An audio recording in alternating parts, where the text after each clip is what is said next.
Bulletin का आगाज करें। अफसोसनाक खबर दें, फिरोजवाला के इलाके कोट अब्दुल मालिक फजलपुरा में 2 मंजिला इमारत गिरने से मियाँ बीवी और 5 बच्चे हलाक हो गए हैं। तमाम अफराद की लाशों को मलबे से निकाल लिया गया है। रेस्क्यू जराये के मुताबिक हलाक होने वालों में कामरान, उसकी बीवी कौसर और 5 बच्चे बिस्मा, अब्दुल्ला, अलीशा, बैतुल्ला और मुकद्दस शामिल हैं, जिन्हें कई घंटे की कोशिश के बाद मलबे से निकाल लिया गया है। रेस्क्यू जराये के मुताबिक 2 मंजिला इमारत बोसीदा होने के बायस उसकी छतें यके बाद दीगरे गिर पड़ी, जिससे जानी नुकसान हुआ। लाशें को ज़रूरी कार्रवाई के बाद वर्सा के हवाले कर दिया गया है।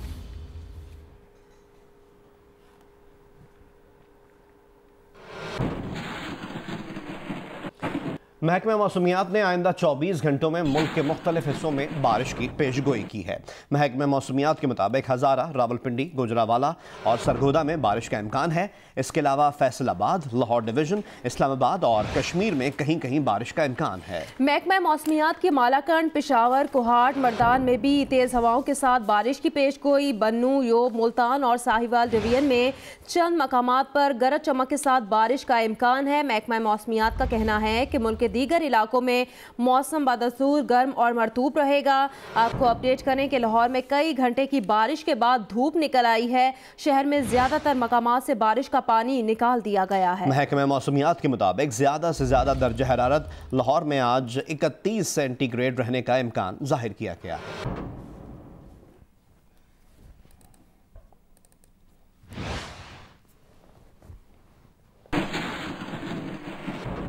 मुल्क भर की तरह निकयाल आज़ाद कश्मीर में भी मानसून बारिशों का सिलसिला जारी है। सानेहा नीलम के बाद आज़ाद कश्मीर की फ़ज़ा सोगवार है। ज़िला इंतज़ामिया ने बारिशों के दौरान अवाम को दरियाओं, नदी नालों के करीब जाने से खबरदार कर दिया है। मज़ीद बता रहे हैं निकयाल आज़ाद कश्मीर से नुमाइंदा जियो न्यूज़ अब्दुल कयूम ताहिर। जी बिल्कुल, मुल्क भर की तरह निकयाल आज़ाद कश्मीर में भी मानसून बारिशों का सिलसिला जारी है। वादी नीलम के गांव लेसवा में अफसोसनाक सानिया के बाद आज़ाद कश्मीर के फ़ज़ा सगवार है। वादी नीलम में बारिशों से तबाही के बाद आज़ाद कश्मीर भर में हाई अलर्ट जारी कर दिया गया है। ज़िली इंतज़ामिया ने अवाम को खबरदार करते हुए कहा है कि आज़ाद कश्मीर में शदीद बारिशों की पेशगोई के बाद दरियाओं और नदी नालों में सैलाब का शदीद खतरा मौजूद है। तेज़ आंधी और बारिशों की सूरत में बिजली के खंभों, साइन बोर्ड, दरख्तों, नदी नालों, दरियाओं से हर सूरत दूर, जबकि बसीदा और कच्चे मकानों में रहने वालों को बारिशों की सूरत में फौरी महफूज मकामात पर मुंतकिल होने की हदायत जारी कर दी गई हैं।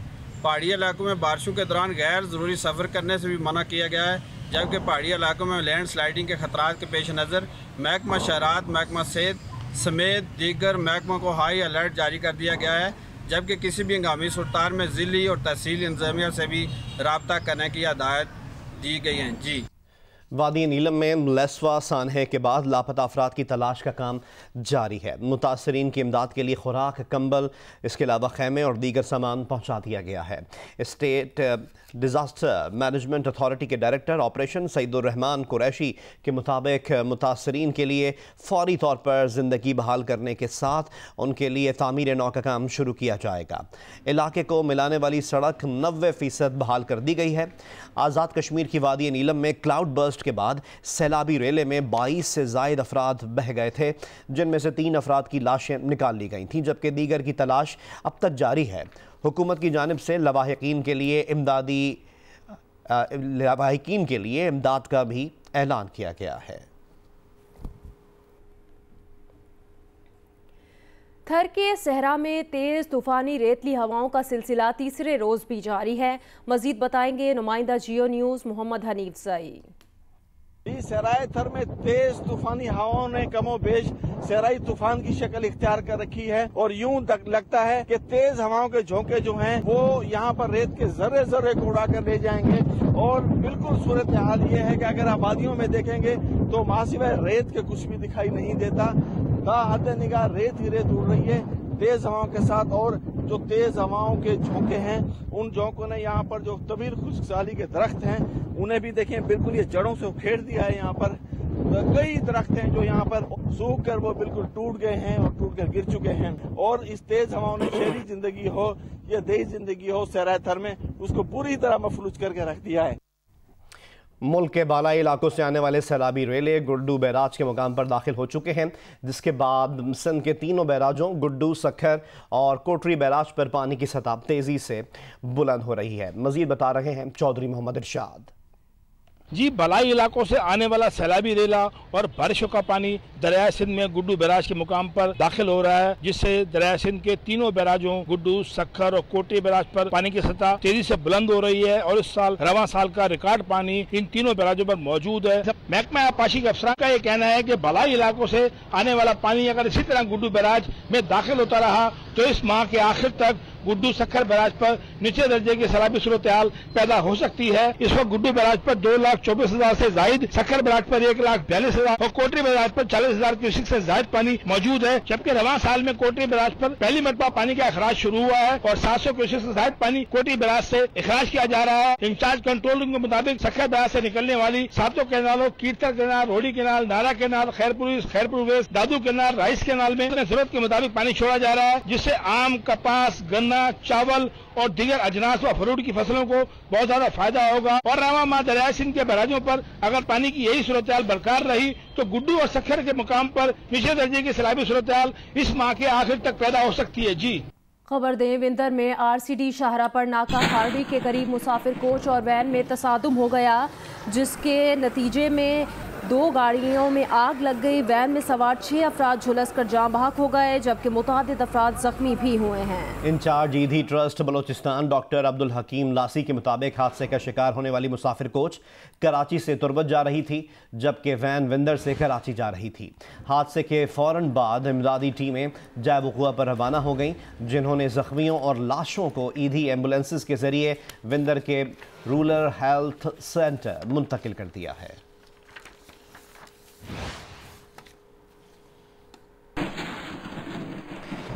साल का दूसरा चांद ग्रहण गुज़िश्ता रात हुआ, जो 5 घंटे 34 मिनट तक जारी रहा। चांद ग्रहण पाकिस्तान भर में देखा गया। चांद को रात 11:44 पर ग्रहण लगना शुरू हुआ, जो रात 2:32 पर अपने उरूज पर पहुंच गया। ग्रहण सुबह 5:18 पर ख़त्म हो गया। पाकिस्तान के अलावा यूरोप, एशिया, अफ्रीका और जनूबी अमेरिका के कुछ इलाकों में भी चांद ग्रहण का नज़ारा किया गया। साल 2019 का पहला चांद ग्रहण 21 जनवरी का हुआ था, जो पाकिस्तान में नहीं देखा गया था।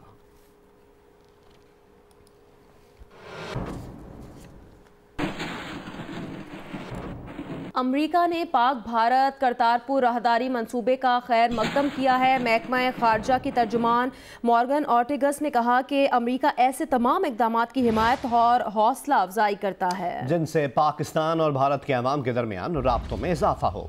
उन्होंने कहा कि वजीर आजम इमरान खान व्हाइट हाउस का सरकारी दौरा कर रहे हैं।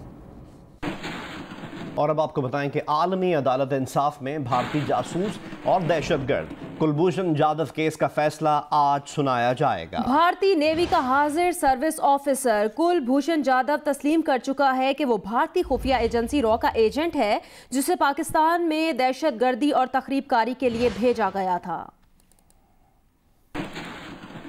इंटरनेशनल कोर्ट ऑफ जस्टिस के एलामिये के मुताबिक भारतीय जासूस और दहशतगर्द कुलभूषण जाधव केस का फैसला दिन 3 बजे हैग के पीस पैलेस में सुनाया जाएगा। फैसला पब्लिक सिटिंग के दौरान ICJ के जज अब्दुल कवी अहमद पढ़कर सुनाएंगे। कानूनी माहिरीन की राय में आलमी अदालत इंसाफ की तरफ से कुलभूषण को ज्यादा से ज्यादा रिलीफ काउंसलर रिसाई ही हो सकता है। इससे कबल ICJ 5 केसेस में काउंसलर रिसाई दे चुकी है, लेकिन ये पहली दफा होगा कि अदालत ये फैसला करेगी कि क्या एक जासूस को काउंसलर रिसाई दी जाए या नहीं। कुलभूषण केस के हवाले से अब तक होने वाली समाअत में भारत ये वाजे करने में नाकाम रहा है कि कुलभूषण जाधव के पास 2 पासपोर्ट क्यों और कैसे थे। कुलभूषण जाधव 3 मार्च 2016 को बलूचिस्तान से गिरफ्तार हुआ, जिसे पाकिस्तान मिलिट्री कोर्ट की तरफ से सजाए मौत दी गई। Army chief general Qamar Javed Bajwa ने 10 अप्रैल 2017 को कुलभूषण जाधव की सजाए मौत की तौसीक की। कुलभूषण ने रहम की अपील की थी, जबकि भारत मामले को आलमी अदालत इंसाफ में ले गया। जरगून शाह, जियो न्यूज़, इस्लामाबाद। कुलभूषण जाधव केस की कितनी समातें हुई, पाकिस्तान की जानिब से कौन कौन से दलाइल पेश किए गए, भारतीय वकील किन सवालात का जवाब ना दे सके, इस मुतालिक बताएंगे द हेग में मौजूद जियो न्यूज़ के नुमाइंदे खालिद हमीद फारूकी। आज पाकिस्तान के वक्त के मुताबिक 6 बजे और नीदरलैंड के वक्त के मुताबिक 3 बजे बैनुल-अक़वामी अदालत इंसाफ का 15 जजों पर मुश्तमिल फुल बेंच कमांडर कुलभूषण जादेव के मुकदमे का फ़ैसला सुनाएगा। इस बेंच में पाकिस्तान की जानिब से जो एडॉक जज शामिल हैं, पाकिस्तान सुप्रीम कोर्ट के साबिक़ चीफ जस्टिस तसद्दुक़ हुसैन जीलानी और एक परमानेंट जज यहाँ पर हिंदुस्तान की जानिब से इस बेंच में शामिल हैं, रणबीर भंडारी। तो इन 2 के अलावा 13 और जजेस इस फैसले को सुनाएंगे। हिंदुस्तान क्योंकि इस पिटिशन को यहाँ लेकर आया है बैनुल-अक़वामी अदालत इंसाफ में, और उसने 5 नुकात पर इस अदालत को गौर करने के लिए कहा था, जिसमें उन्होंने मुकम्मल बरियत इक्विटल मांगा था कुलभूषण जादेव के लिए। उसके बाद उन्होंने कौंसलर एक्सेस 1963 के वियना कन्वेंशन के तहत मांगा था। तीसरा उन्होंने कहा था कि कुलभूषण यादव के ख़िलाफ़ जो मिलिट्री कोर्ट ने फ़ैसला सुनाया और उन्हें मौत की सज़ा दी है, उसको मुकम्मल तौर पर कलअदम करार दिया जाए। चौथा उन्होंने मुतालबा किया है कि कुलभूषण यादव का केस सिविल कोर्ट में पाकिस्तान में कराया जाए। और पाँचवा उन्होंने कहा है कि जो सबूत फराहम किए गए कि कुलभूषण यादव एक जासूस है और उसने पाकिस्तान में दहशतगर्दी की सरगर्मियों में वो मुलविस रहा है, उन्हें सेट असाइड किया जाए। इस 5 नुकात में से कोर्ट कितने नुकात तस्लीम करता है या सारे के सारे रिजेक्ट करता है, ये फ़ैसला आज 6 बजे इस कोर्ट में किया जाएगा। खालिद हमीद फारूकी, जियो न्यूज़, आलमी अदालत इंसाफ, दी हेग, नीदरलैंड। आपको बताएं, पाकिस्तान फ्लावर मिल्स एसोसिएशन ने आटे और आटे की मसनूआत पर आए जनरल सेल्स टैक्स के खात्मे पर आज से 3 रोज़ा हड़ताल की कॉल वापस ले ली है। फेडरल बोर्ड ऑफ रेवेन्यू ने आटे और चौकर पर आए 17% सेल टैक्स के खात्मे का नोटिफिकेशन जारी कर दिया है। पाकिस्तान फ्लावर मिल्स एसोसिएशन के ग्रुप लीडर आसिम रजा अहमद ने कहा है कि वज़ीर आला पंजाब सरदार उस्मान बुज़दार, जहांगीर तरीन और चेयरमैन FBR शब्बर जैदी ने मुज़ाकरात में मुस्बत किरदार अदा किया, जिस पर उनके शुक्रगुजार हैं।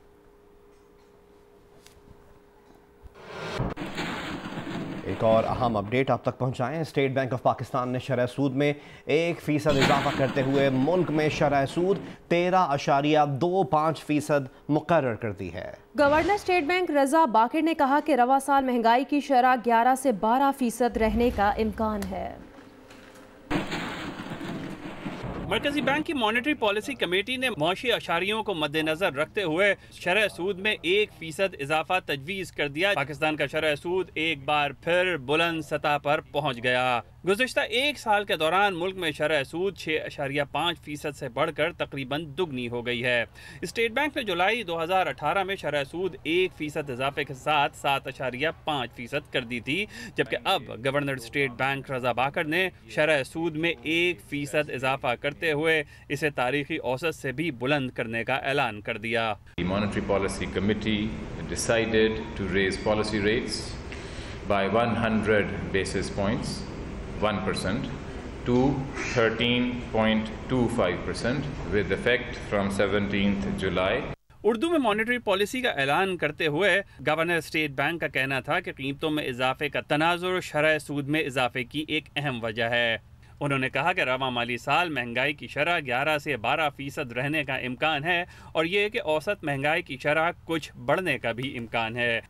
मॉनेटरी पॉलिसी पर रद्द अमल में नून लीग के रहनुमा साबिक वजीर खजाना मिफ्ता इस्माइल का कहना है कि ये स्टेट बैंक की पॉलिसी नहीं, इमरान खान हुकूमत के खिलाफ चार्जशीट है। मुल्क में मॉनेटरी पॉलिसी नाम की कोई चीज़ बाकी नहीं रही, अब सिर्फ IMF की हिदायत पर अमल हो रहा है। मिफ्ता इस्माइल ने कहा कि पॉलिसी रेट में मजीद 1% इजाफा करके मुल्क की मईशत पर खुदकुश हमला किया गया है।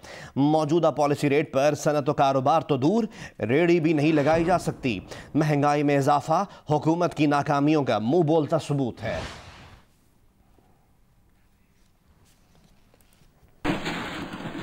Chief justice of Pakistan justice Asif Saeed Khosa ने जज अरशद मलिक की वीडियो लीक से मुतालिक दरखास्तों की समाअत के मौके पर रिमार्क्स में कहा, जज साहिब के मिसकंडक्ट का मामला है, वीडियो दुरुस्त हैं या नहीं इस बात का यकीन होना चाहिए।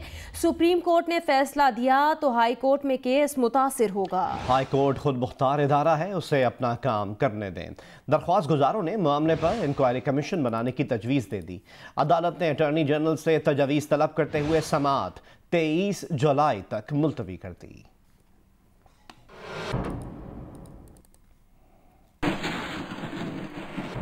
साबिक सरबरा IB और साबिक IG शुएब सडल ने कहा कि वीडियो तनाज़े का हल सिर्फ फोरेंसिक टेस्ट के जरिए ही होगा। आवाज़ की बायोमेट्रिक भी की जाती है। जायज़ा लेकर पता चल जाता है कि आवाज़ असली है या नहीं। वो जियो न्यूज़ के प्रोग्राम आज शाहजेब खानजादा के साथ में गुफ्तगू कर रहे थे। एनालिसिस वॉइस का भी अवेलेबल है और इसी तरह जो वीडियो एनालिसिस है उसमें भी काफ़ी ज़्यादा अब साइंस जो है वो आगे चली गई हुई है। तो इट्स नॉट पॉसिबल कि आप होल्ड कर जाएं, और अगर आप करेंगे तो आप खुद ही उसमें बल्कि फंस जाएंगे। एक तो जज साहब ही की है पूरी की पूरी ऑडियो और वीडियो और एडिट नहीं हुई है, जब की ऑडियो है उसी वक्त की वीडियो है, ये सारे के सारे टेक्निकल एनालिसिस हो सकते हैं। जहाँ तक तो ऑडियो का ताल्लुक है, इसमें हर आवाज़ जो निकलती है ना वो सर्टन फ्रीक्वेंसी पे निकलती है। तो आपने जो फ्रीक्वेंसी एनालाइजर्स हैं वो इस्तेमाल करने होते हैं वाइल वेरीफाइंग के क्या ये सेम फ्रीक्वेंसी पे आवाज़ आ रही है या डिफरेंट जो है उनको मिक्स किया हुआ है। जब आप रिकॉर्डिंग कर रहे होते हैं तो रिकॉर्डिंग का अपना एक फुटप्रिंट है, यानी जैसे हम फिंगरप्रिंट्स का बायोमेट्रिक्स के साथ आजकल लिंक किया हुआ है, इसी तरह वॉइस बायोमेट्रिक्स भी है। ऑडियो में आपको फ्रीक्वेंसी बेसिक चीज़ है जिसको आपने डिटरमिन करना होता है कि हर आवाज़ की डिफरेंट फ्रीक्वेंसी है। इसी तरह जब आप वीडियो में आते हैं तो हर कलर की एक डिफरेंट वेवलेंथ है। आजकल ऐसी सोफिस्टिकेटेड इंस्ट्रूमेंट्स अब हैं मौजूद कि जो उस सिग्नेचर को रीड करते हैं। 3 चीज़ें आपने मेनली देखनी होती हैं। वन इज़ कि उसका एग्ज़ामिनेशन प्रॉपर, दूसरी है कि उसका आपने कंपैरिजन, और तीसरा फैक्टर जो है वो इवैल्यूएशन का होता है। तो अब जब ये आप तीनों कर लेते हैं तो the analysis is complete and you know for sure कि ये ओरिजिनल चीज़ है या कि इसमें एडिशंस और सब्ट्रैक्शंस नहीं हैं। लाहौर के इलाके शादरा में नाखलफ बेटे ने मां को कुल्हाड़ी के वार से जख्मी कर दिया। सर फट गया, नाक की हड्डी टूट गई, लेकिन मां की ममता बाजी ले गई। पुलिस की मिन्नतें करके बेटे को रिहा करा लिया। हमें रिपोर्ट करेंगे नुमाइंदा जियो न्यूज़ मियां आबिद। माँ और उसकी ममता का कोई सानी नहीं। औलाद जैसा भी सलूक करे, ममता सब पर हावी हो जाती है। एक ऐसा ही वाकया पेश आया लाहौर के इलाके शादरा में। नाखल्फ बेटे मुमताज खान ने मां से पैसे मांगे। घरों में काम काज करके गुजारा करने वाली मां ने पैसे देने से इनकार किया। नाहंजार बेटा तैश में आया और मां पर कुल्हाड़ी उठा ली। ज़ईफ मां का सर फट गया और नाक की हड्डी टूट गई। महल्लेदारों की इतला पर डॉल्फिन पुलिस के एहलकार पहुंचे, बेटे को हिरासत में ले लिया। तिब्बी इमदाद के बाद होश में आते ही मां ने पहले बेटे ही को पुकारा। माँ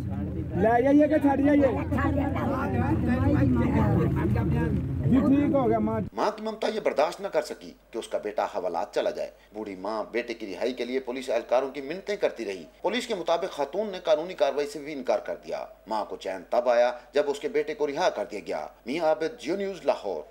भारतीय tennis team Davis cup tie खेलने सितंबर में पाकिस्तान का दौरा करेगी। 55 साल बाद भारतीय टेनिस टीम पाकिस्तान आएगी। इंडियन खिलाड़ी रोहन बोपन्ना का कहना है कि उन्हें पाकिस्तान में किसी किस्म के सिक्योरिटी खदशात नहीं हैं। भारतीय टेनिस टीम पाकिस्तान के खिलाफ डेविस कप टाई के लिए सितंबर में पाकिस्तान का दौरा करेगी। आखिरी बार डेविस कप के लिए भारतीय टीम ने 1964 में पाकिस्तान का दौरा किया था। अब 55 साल बाद भारतीय टीम पाकिस्तान का दौरा कर रही है। भारतीय टीम में शामिल डबल स्पेशलिस्ट रोहन बोपन्ना का कहना है कि वह पहले भी पाकिस्तान जा चुके हैं। पाकिस्तान में हमेशा उन्हें बहुत प्यार मिला, इसलिए उनके लिए सिक्योरिटी के हवाले से कोई खदशात नहीं। रोहन बोपन्ना ने 2010 में पाकिस्तान के एसामुल हक के साथ US ओपन के डबल्स इवेंट का फाइनल खेला था। दूसरी chairman joint chiefs of staff committee tennis championship Karachi में शुरू हो गई। चैंपियनशिप में 220 खिलाड़ी मुख्तलिफ इवेंट्स में शिरकत कर रहे हैं। दूसरी chairman joint chief of staff committee open tennis championship DHA creek club courts में शुरू हो गई। Commander coastal vice admiral Fayaz Jilani ने शॉट खेलकर चैंपियनशिप का इफ्तिताह किया। चैंपियनशिप में 11 इवेंट्स के मुकाबले शेड्यूल्ड हैं। अकील खान को मेन सिंगल्स इवेंट का टॉप सीड खिलाड़ी करार दिया गया है, जबकि अपने एजाज का दिफा करने वाले मुजम्मिल मुर्तज़ा सेकंड सीड होंगे। लेडीज सिंगल्स टाइटल के लिए सारा मंसूर टॉप सीड करार दी गई। चैंपियनशिप में स्पेशल खिलाड़ियों के बॉयज सिंगल्स और गर्ल्स सिंगल्स के मुकाबले जारी हैं। PFUJ की अपील पर मुल्क भर में सहाफ़ियों ने मीडिया पर गैर एलानिया सेंसरशिप, मुलाजमीन की बरतरफियों और तनख्वाहों की अदम अदायगी पर एहतजाज किया और सियाह झंडे लहराए। इस्लामाबाद में PFUJ और RIUJ समेत सहाफती तंजीमों ने एहतजाजी रैली निकाली। सहाफी तंजीमों ने मुतालबा किया कि मीडिया पर गैर एलानिया बंदिश खत्म की जाए। मुजाहरे और एहतजाजी रैली में सीनियर सहाफियों हामिद मीर, आसमा शिराजी, अफजल बट, नासिर जैदी और दीगर ने शिरकत की। नेशनल प्रेस क्लब समेत मुल्क भर के प्रेस क्लब में सियाह परचम लहराया गया। लाहौर प्रेस क्लब में एहतजाज के दौरान मुजाहिरीन का कहना था कि हुकूमत की जानिब से आज़ादी सहाफत पर पाबंदी की कोशिशें की जा रही हैं। कराची में सहाफी तंजीमों ने सियाह झंडे लहराए। PFUJ के जनरल सेक्रेटरी अयूब जान सरहंदी ने जद्दोजहद जारी रखने का ऐलान किया। कहा अगली मंजिल इस्लामाबाद है। KUJ के सदर अशरफ खान का कहना था कि कलम की ताकत तारीख बदल कर रख देती है। एहतजाज में वकला और सिविल सोसाइटी भी मौजूद थी। पेशावर प्रेस क्लब के बाहर खैबर यूनियन ऑफ जर्नलिस्ट के तहत एहतजाज में मुजाहिरीन ने मुतालबा किया कि हुकूमत मीडिया की आज़ादी के लिए इक़दाम उठाए। क्वेटा में बलूचिस्तान यूनियन ऑफ जर्नलिस्ट के तहत मुजाहरे में निजी TV की नशरियात और दफातर की बंदिश की मजम्मत की गई। BNP के रहनुमा और रुकने सूबा असम्बली सना बलोच ने भी एहतजाज में शिरकत की। बहावलपुर यूनियन ऑफ जर्नलिस्ट ने फरीद गेट के सामने एहतजाज किया और रैली निकाली। मुजाहिरीन का कहना था कि मुलाजमीन की अदम अदायगी मुआशी कत्ल के मुतरादिफ है। PFUJ की अपील पर हैदराबाद, ठट्टा, बदीन, टंडू मोहम्मद खान में भी एहतजाज किया गया। खबर दें, अमरीका और रूस के दरमियान जौहरी असलहे में कमी पर मुज़ाकरात आज जनेवा में हो रहे हैं। अमरीकी वफ्द की क़यादत नायब वज़ीर ख़ारजा जॉन स्लोयान और रूसी वफ्द की क़यादत नायब वज़ीर दिफ़ा सरगई रियाबकोव करेंगे। अमरीकी आला अहदेदार के मुताबिक मुज़ाकरात में जौहरी असलहे की मुतय्यन हद पर गुफ्तगू की जाएगी।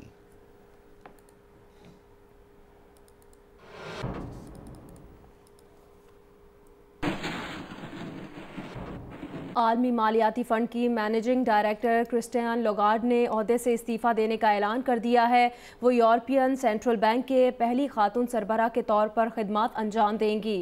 क्रिस्टियन लोगार्ड 2011 से IMF की मैनेजिंग डायरेक्टर के तौर पर खिदमात अंजाम दे रही हैं। उनका कहना है कि 12 सितंबर के बाद वो IMF चीफ के तौर पर काम नहीं कर सकेंगी। इदारे का एग्जीक्यूटिव बोर्ड नए MD की तैनाती के लिए ज़रूरी इक़दाम करे।